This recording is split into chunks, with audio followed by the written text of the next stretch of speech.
கிழக்கு நியூஸ் நேயர்களுக்கு வணக்கம். நான் பத்ரி சேஷாத்ரி. செவ்வாய்க்கிழமை அன்று உச்சநீதிமன்றம் ஒரு தீர்ப்பு ஒன்றை கொடுத்தது. அந்த தீர்ப்பு பலவிதத்திலும் அலசப்பட வேண்டிய தீர்ப்பு. ஷெட்யூல்டு காஸ்ட், பட்டியல் இனத்தவர் அப்படின்னா யாரு? அவர்கள் எந்த மதத்தை பின்பற்ற முடியும்? எந்த மதத்திலிருந்து வேறு சில மதங்களுக்கு மாறினால் அவர்களுடைய அந்த ஷெட்யூல்டு காஸ்ட் எஸ்சி என்ற அந்த ஸ்டேட்டஸ், இந்த பட்டியல் இனத்தவர் அப்படிங்கிற அந்த நிலை போய்விடும் அப்படிங்கிறத பற்றின ஒரு வழக்கு இது. இது ஏன் வந்தது? இந்த வழக்கு என்ன? இந்த வழக்குடைய பின்னணி என்ன? இது குறித்து நமக்கு லைவ் லா அப்படிங்கிற தளத்திலையும் நமக்கு தகவல் நிறையா வந்திருக்கு. ஹிந்து பத்திரிகையும் இதை பற்றி விவரமாக எழுதியிருக்கிறது. இது இப்பொழுதைக்கு நம்ம பேசுவது நீதி தளத்தில். இங்கிருந்து இது அரசியல் தளத்துக்கு எப்படி போகிறது அப்படிங்கிறத வரும் நாட்களில் பார்ப்போம். இப்போ இது வரைக்கும் என்ன நடந்தது அப்படின்னு பார்ப்போம். ஆந்திர பிரதேஷில் மடிகா அப்படிங்கிற ஒரு சமூகம். இந்த மடிகா சமூகம் அப்படிங்கிறது ஷெட்யூல்டு காஸ்ட் சமூகம், பட்டியலினத்தை சேர்ந்த ஒரு ஜாதி அப்படின்னு வச்சுப்போம். இந்த ஜாதியை சேர்ந்த அவர் ஒரு கிறிஸ்தவ பாதிரியாராக இருக்கிறார். அப்படின்னா என்ன அர்த்தம்? அவர் இந்த சாதியில் பிறந்து இந்துவாக அவர் இருந்து ஏதோ ஒரு கட்டத்தில் அவர் கிறிஸ்துவராக மாறியிருக்கிறார். அவர் ஒரு தேவாலயம் மாதிரி ஒரு சர்ச்சோ அல்லது ஒரு ஜபக்கூடமோ, அந்த ஜபக்கூடத்தில் அவர் பாதிரியாராக இருக்கிறார். ஸோ இந்த பாதிரியார் என்னாச்சுன்னா, இவர் ஒரு வழக்கு பதிவு செய்கிறார். அந்த வழக்கு பதிவு செய்யும் பொழுது scheduled caste scheduled tribe prevention of atrocities act, SC ST வன்கொடுமை வழக்கு அப்படிங்கிற இதில் வரும். அதில் அவர் என்ன பண்ணுறாருன்னா, சிலர் என்ன அடித்தார்கள், என்னை ஜாதி சொல்லி திட்டினார்கள், இவர்கள் மீது எஸ்சி எஸ்டி ஆக்ட் படி, SC ST prevention of atrocities act, அதை நம்ம எஸ்சி எஸ்டி ஆக்ட்னு சுருக்கி சொல்லிடுறோம், இவர்கள் மீது இந்த வழக்கை நீங்கள் போட வேண்டும் அப்படின்னு அவர் புகார் கொடுக்குறாரு. இதற்கான என்கொயரி ஆரம்பிச்சிருது. அந்த நேரத்தில் அந்த பாதிக்கப்பட்ட யார் மீது வழக்கு போட வேண்டுமோ அவர் கோர்ட்டுக்கு போகிறார். அவர் கோர்ட்டுக்கு போய் என்ன சொல்கிறாருன்னா, இவர் எஸ்சியே கிடையாதுங்க, இவர் கிறிஸ்தவராக மாறியதுனால இவர் எஸ்சி கிடையாது. அப்படி எஸ்சியே இல்லாத ஒருவர் என் மீது SC ST prevention of atrocities act படி வழக்கு போடுவது செல்லாது அப்படின்னு நீங்கள் அறிவிக்கணும் அப்படின்னு சொல்கிறார். இதை எடுத்துக்கிட்ட ஆந்திர பிரதேஷ் ஹைகோர்ட் என்ன சொல்லுதுன்னா, உண்மைதான், யார் கிறிஸ்டியானிட்டிக்கு கன்வெர்ட் பண்ணிடுறாங்களோ அந்த நிமிஷத்துலேயே அவங்களால எஸ்சி எஸ்டி ஆக்டை இன்வோக் பண்ண முடியாது அப்படின்னு சொல்லிட்டு இந்த சார்ஜஸ் எல்லாத்தையும் குவாஷ் பண்ணிடுறாரு.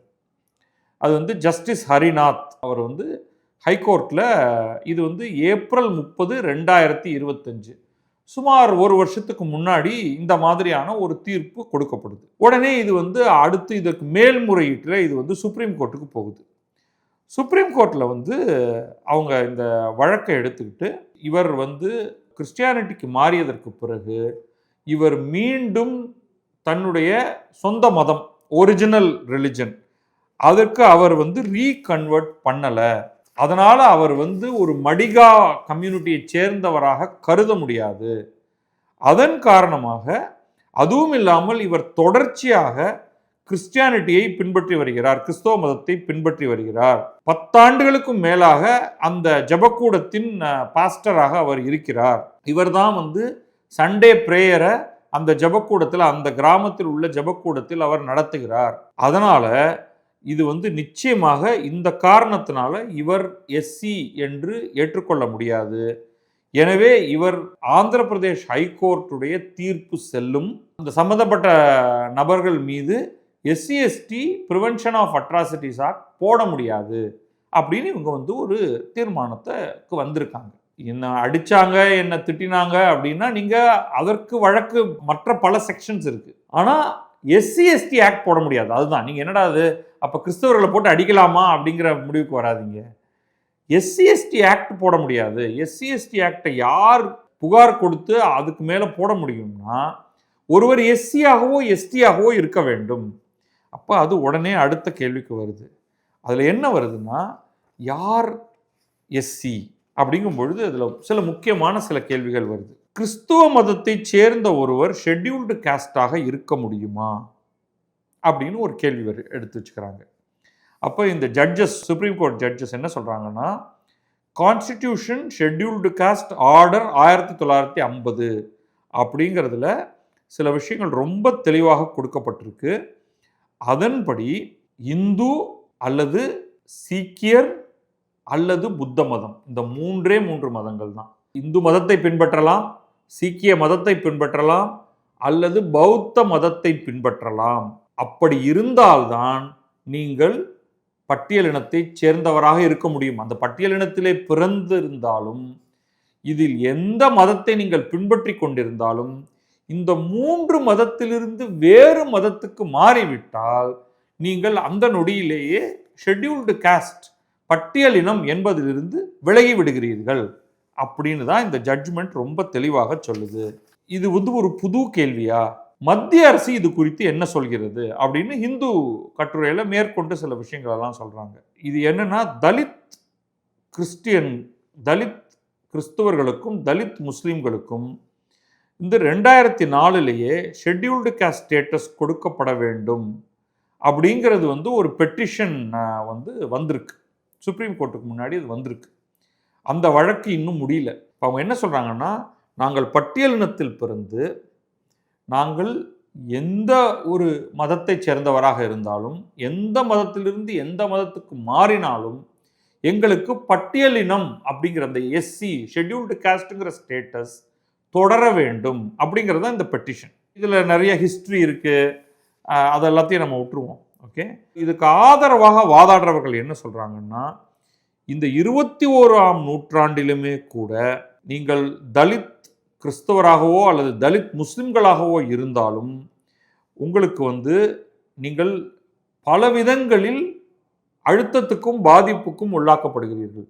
இந்த ஷெட்யூல்டு காஸ்ட்ங்கிற பட்டியலினம்ங்கிற அந்த வரையறை எங்கேருந்து வருது அப்படின்னா, நீங்கள் சோஷியலி அண்ட் எக்கனாமிக்கலி ஹிஸ்டாரிக்கலி நீங்கள் ஒரு இடத்தில் வைக்கப்பட்டிருந்தீர்கள்.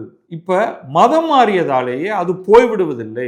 எனவே கிறிஸ்தவர்களுக்கும் முஸ்லிம்களுக்கும் பட்டியலிடத்தில் இருந்து இந்த மதத்தில் மாறினாலும், கிறிஸ்தவராகவோ அல்லது முஸ்லிம்களாகவோ, அந்த பட்டியலினம் என்பது தொடர்வது தேவை அப்படின்னு அவர்கள் சொல்கிறார்கள். ஆனால் அரசுகள் என்ன சொல்கின்றன, இது வரைக்கும் யார் ஆட்சியில் இருந்தாலும் சரி, இந்த கான்ஸ்டிடியூஷன் எஸ்சி ஆர்டர் 1950 அதை எடுத்துக்கொண்டு அது எக்ஸ்க்ளூடடுங்க, அது அந்நிய நாட்டு மதங்களாக இருக்கும் காரணத்தினால, இஸ்லாம் கிறிஸ்துவம் இரண்டும் இந்த நாட்டு சேர்ந்தவையாக இல்லாத காரணத்தினால அவர்களுக்கு கொடுக்க முடியாது.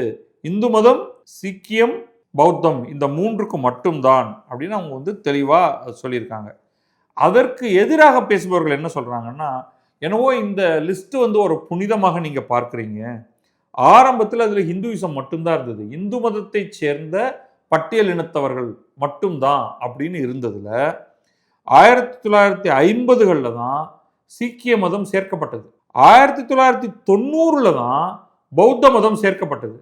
அப்போ சீக்கிய மதத்தையும் பௌத்த மதத்தையும் நீங்கள் பின்னாடி தான் சேர்த்தீங்க, ஏன் அதில் கிறிஸ்தவத்தையும் இஸ்லாத்தையும் சேர்க்கக்கூடாது அப்படின்னு அவங்க கேட்குறாங்க. இதை பற்றி விவாதிப்பதற்காக அக்டோபர் 2022 ஒரு கமிஷன் இப்பொழுது இருக்கக்கூடிய அரசு நியமித்தது. அதில் சீஃப் ஜஸ்டிஸ் ஆஃப் இந்தியா, முன்னாள் உச்சநீதிமன்ற தலைமை நீதிபதி கேஜி பாலகிருஷ்ணன் தலைமையில் அவங்க இதுவரைக்கும் எதையும் சப்மிட் பண்ணலை. அக்டோபர் 22, அதுக்கு பிறகு 23, 24, 25, 3.5 ஆண்டுகளுக்கு மேலே ஆயிடுச்சு. கிட்டத்தட்ட 3.25 ஆண்டுகள் ஆயிடுச்சு, 3 ஆண்டு அப்படின்னு வச்சுக்கோங்க. இவங்க ஏப்ரல் மாதம் இந்த ஆண்டு ஏப்ரல் 2026 தங்களுடைய ரிப்போர்ட்டை தர்றதாக சொல்லியிருக்காங்க.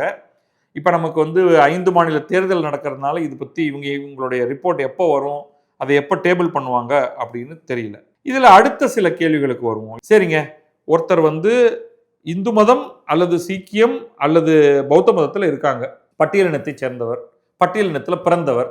இவர் கிறிஸ்தவ மதத்துக்கு வராரு. இப்போ அவருடைய எஸ்சி ஸ்டேட்டஸ் போயிருது. கொஞ்ச நாள் கழிச்சு அவர் திரும்ப அவர் இந்து மதத்துல இருந்து ஆரம்பித்து இந்து மதத்துக்கே திரும்ப போறாரு. இப்போ அவர் மீண்டும் பட்டியலினத்துக்கு வராரா இல்லையா?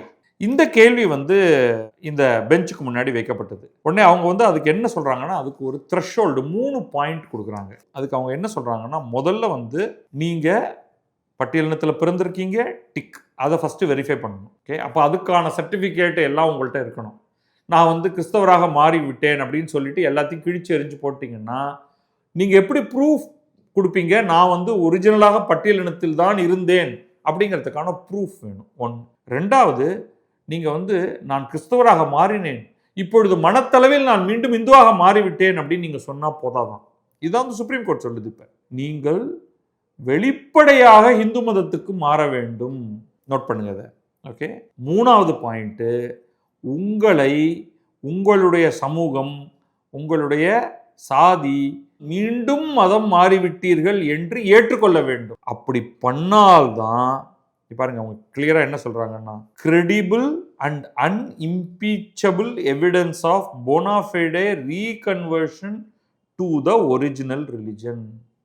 நீங்கள் எந்த மதத்தில் இருந்தீர்களோ அந்த மதத்துக்கு மீண்டும் மாறியிருக்கிறீர்கள் என்பதற்கு உங்களிடம் சான்றுகள், கிரெடிபிள், நம்பக்கூடிய, முழுமையாக நம்பிக்கைக்கு உகந்த, டாட்ஜியா இருக்கக்கூடாது, அன்இம்பீச்சபிள், சும்மா ஒரு பேப்பரை நீங்களே எழுதி நீட்டினால் போதாது அப்படின்னு சொல்றாங்க. எனக்கு தெரிந்து ஆரிய சமாஜ் அப்படிங்கிற ஒரே ஒரு ஏஜென்சி தான் வேறு மதத்திலிருந்து இந்து மதத்துக்கு, வேற எங்கேயும் இல்லை, மாற்று மதத்திலிருந்து இந்து மதத்துக்கு மாறுவதற்கு சர்டிஃபிகேட் கொடுக்குறாங்க. அவங்க சுத்தின்னு ஒரு செரிமனி ஒன்று பண்ணிட்டு அதற்கு பிறகு அவங்க ஒரு சர்டிஃபிகேட் கொடுத்து அந்த சர்டிஃபிகேட் ஏற்கப்படுகிறது. இவர் கீழ்கண்ட இந்த பெயரில் இருப்பவர் இந்த ஒரு மதத்திலிருந்து இந்து மதத்துக்கு மாறி இருக்கிறார் என்று நாங்கள் சர்டிஃபிகேட், சான்று கொடுக்கிறோம் அப்படின்னு அவங்க அச்சடித்து கையெழுத்து போட்டு கொடுக்குறாங்க. நீங்கள் மற்ற மதங்களுக்கு மாறி இருக்கிறீர்கள்ங்கிறதுக்கு உங்களுக்கு யார் கிரெடிபிள் அண்ட் அன்இம்பீச்சபிள் எவிடன்ஸ் கொடுக்க போகிறாங்க? ஃபோட்டோஸ் ஓகேயா? தெரியல எனக்கு. அதற்கு பிறகு பாருங்க, த நெக்ஸ்ட் பாயிண்ட் தான் ரொம்ப ரொம்ப, acceptance and assimilation by members of the original caste and concerned community must be evidenced. இந்த கன்வெர்ட் ஆயிட்டோங்கிறது மட்டும் இல்லை, நீங்கள் கன்வெர்ட் ஆனால் போதாது. ரீகன்வர்ஷனில் உங்களை உங்களுடைய அந்த எந்த சமூகத்திலிருந்து நீங்கள் வந்தீர்களோ, எந்த ஜாதியிலிருந்து வந்தீர்களோ அந்த ஜாதியை சேர்ந்தவர்கள், members of the original caste, அவங்க உங்களை ஏற்றுக்கொண்டு உங்களை அங்கீகரிக்க வேண்டும். அப்படி ஆனால்தான் நீங்கள் மீண்டும் பட்டியல் இனத்துக்குள் வருகிறீர்கள். இதுதான் வந்து சுப்ரீம் கோர்ட் சொல்லியிருக்குது. அது என்ன சொல்றாங்க பாருங்க, all the above 3 conditions are mandatory and cumulative. இவை அனைத்தும் கட்டாயம், மூன்றும் இருக்க வேண்டும். குமுலேட்டிவ். இப்போ 3ல் 2 இருக்கு, கொஞ்சம் மன்னிச்சு விட்டுறீங்களான்னா கேட்க முடியாது. 3மே இருக்கணும். நீங்க ஒரிஜினலாக இந்த கம்யூனிட்டியில, இந்த பட்டியல் இனத்தில் இருந்தீர்கள் என்பதற்கான ஆதாரம், நீங்கள் நடுவில் வேறு இடத்துக்கு போய்விட்டு திரும்ப இங்க வந்திருக்கிறீர்கள் என்பதற்கு ஆதாரம், நீங்கள் வந்துவிட்டீர்கள் என்பதை மற்றவர்கள் ஏற்றுக்கொண்டிருக்கிறார்கள் என்பதற்கான ஆதாரம், இதெல்லாம் கொடுத்தாதான். The burden of proving reconversion lies entirely on the claimant. அடுத்தது, இப்ப நீங்கள் இந்து மதத்தில் இருந்து, பட்டியலினத்தை சேர்ந்தவராக இருந்து இந்து மதத்தில் இருந்து கிறிஸ்தவ மதத்துக்கோ அல்லது இஸ்லாத்துக்கோ போய்விட்டு மீண்டும் இந்து மதத்துக்கு வருகிறீர்கள், வந்துவிட்டீர்கள் என்றால் அதை நிரூபிக்க வேண்டியது உங்களுடைய வேலை, இன்னொருவருடைய வேலை இல்லை. நீங்க கிறிஸ்தவ மதத்துக்கு போயிட்டீங்க அப்படிங்கிறத அவங்க ப்ரூஃப் கொடுத்தாலே போதும். நீங்க தான் இல்லைங்க, அதுக்கப்புறம் நான் திரும்ப இந்து மதத்துக்கு வந்து என்னை மற்றவர்கள் ஏற்றுக்கொண்டு விட்டார்கள் அப்படிங்கிறதெல்லாம் நீங்க தான் ப்ரூவ் பண்ணணும். அப்பத்தான் நீங்க பட்டியலினத்தவராக கருதப்படுவீர்கள். அப்பத்தான் உங்களை யாராவது திட்டினாங்கன்னா, உங்களுடைய ஜாதி பெயரை சொல்லி திட்டினால், உங்களை தாக்கினால், நீங்கள் SC ST prevention of atrocities ஆக்டை அவர்கள் மீது போட முடியும் அப்படின்னு சொல்லிட்டாங்க. ஃபைன் டியூன்டு டீட்டெயில்ஸ் எல்லாம் இருக்கு, இது தனியாக பார்த்துப்போம். இப்போ நம்ம பேசினதெல்லாம் ஷெட்யூல்டு காஸ்ட்டுக்கு, பட்டியல் சாதி, பழங்குடியினருக்கு, ஷெட்யூல்டு ட்ரைபுக்கு, அவர்களுக்கு என்ன அப்படின்னா கோர்ட் அதை கம்ப்ளீட்டாக வேறையா பார்க்குது. சுப்ரீம் கோர்ட் என்ன சொல்லுதுன்னா, இப்போ நாம் பேசுறது எல்லாமே ஷெட்யூல்டு காஸ்ட்டுக்கு மட்டும்தான். ஷெட்யூல்டு காஸ்ட் அவர்களுக்கு மட்டும்தான், பட்டியல் சாதியினருக்கு மட்டும்தான் மதம் என்பது அவசியமாகிறது. பழங்குடியினருக்கு இந்த கவலையே இல்லை. அப்படின்னு என்ன அர்த்தம் அப்படின்னா, ஒரு பழங்குடியைச் சேர்ந்தவர் எந்த மதத்தை வேண்டுமானாலும் அவர் பின்பற்றலாம். இப்போ நீங்கள் வந்து நாகாலாந்து, அந்த மேகாலயா போன்ற இடங்களுக்கெல்லாம் போனால் அவங்கெல்லாம் பெரும்பாலும் கிறிஸ்டியனாக மாறிட்டாங்க. ஆனால் அவர்களெல்லாம் பழங்குடியினராகத்தான் கருதப்படுவார்கள். அங்கே இந்த மதம் டெஸ்ட் ஒர்க் ஆகாது அப்படின்னு சொல்லிட்டு அவங்க என்ன சொல்கிறாங்கன்னா, அவங்க அந்த இனக்குழு, இந்த பழங்குடி இனக்குழுவுக்கென்று சில ஐடென்டிட்டி இருக்கு. அது வந்து அவர்களுடைய சில பழக்க வழக்கங்கள் இருக்கு. அந்த பழக்க வழக்கங்களை அவர்கள் பின்பற்றினாலேயே போதும், அவர்கள் எந்த மதத்தை வேண்டுமானாலும் பின்பற்றிக் கொள்ளலாம் அப்படின்னு சொல்றாங்க. இதுவரைக்கும் நான் முன்னாடி சொன்னது, இந்த ஷெட்யூல்டு காஸ்ட்டை பத்தி சொன்னதை வந்து லெஃப்ட் லீனிங் லிபரல்ஸ் அதனால கொதிச்சு போயிருப்பாங்க. இப்போ இந்த பாயிண்ட் வந்து ஆர்எஸ்எஸ் இதை கேட்டதுன்னா கடுப்பாக இருக்கும். அப்போ லிட்ரலி அவங்க என்ன சொல்கிறாங்கன்னா, இது வந்து சுப்ரீம் கோர்ட்டுடைய இந்த பர்டிகுலர் ஆப்ரேட்டிங் பார்ட் பார்த்தீங்கன்னா என்ன கிளியராக அந்த கோர்ட் என்ன சொல்லுது அப்படிங்கிறத படிக்கிறேன் பாருங்க.